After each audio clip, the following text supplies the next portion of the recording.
नेते अविनाश जाधव यांच्याकडून सराफाच्या मुलाला मारहाण करण्यात आली। मारहाणीचा व्हिडिओ सध्या व्हायरल होतोय।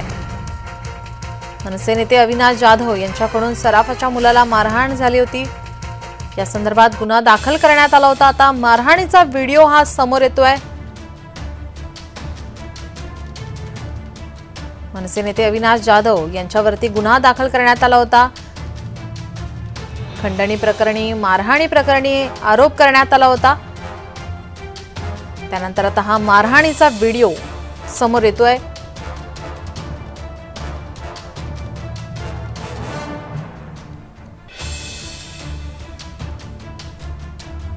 मनसे नेते अविनाश जाधव यांचा हा व्हिडिओ सध्या समोर येतोय।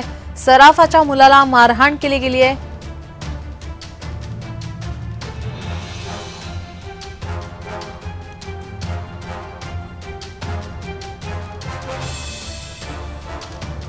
अविनाश जाधव यांच्याकडून सराफाच्या मुलाला मारहाण केली गेली होती। त्यांच्यावर गुन्हा दाखल करण्यात आला होता। आता मारहाणीचा व्हिडिओ हा सध्या व्हायरल होतोय। हा मारहाणीचा व्हिडिओ सध्या समोर आलेला आपण पाहतोय।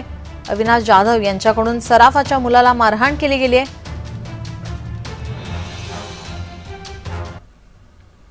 आपले प्रतिनिधी कुणाल भोईटे आपल्या सोबत जोडलेले आहेत। कुणाल, अविनाश जाधव यांच्याकडून सराफाच्या मुलाला मारहाण केली गेली होती, आरोप करण्यात आला, गुन्हा दाखल झाला होता।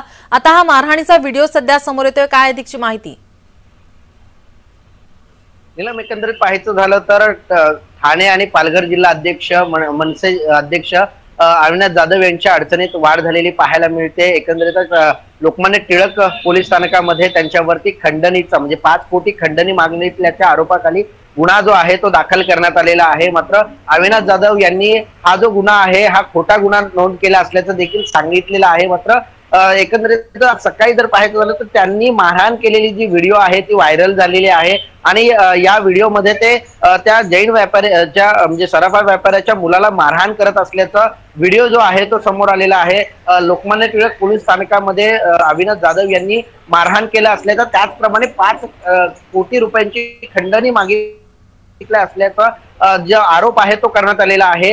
जर दिलं नाही तर उचलून नेऊ अशा प्रकारची धमकी दिल्याची देखील जो आरोप आहे तो करण्यात आलेला आहे। त्यामुळे आता या संपूर्ण सीसीटीव्ही फुटेजच्या आधारे किंवा या व्हिडिओच्या आधारे पोलीस काय नेमकी चौकशी करतायत किंवा काय नेमकं समोर येणार आहे हे पाहणं महत्त्वाचं असणार आहे। मात्र अविनाश जाधव यांची अजूनही कुठली प्रतिक्रिया समोर आलेली नाहीये, त्यांची काय प्रतिक्रिया समोर येते हे देखील पाहणं महत्त्वाचं असणार आहे। मात्र त्या व्हिडिओमध्ये जर पाहायचं झालं तर पोलीस कर्मचारी देखील तिथे आहेत।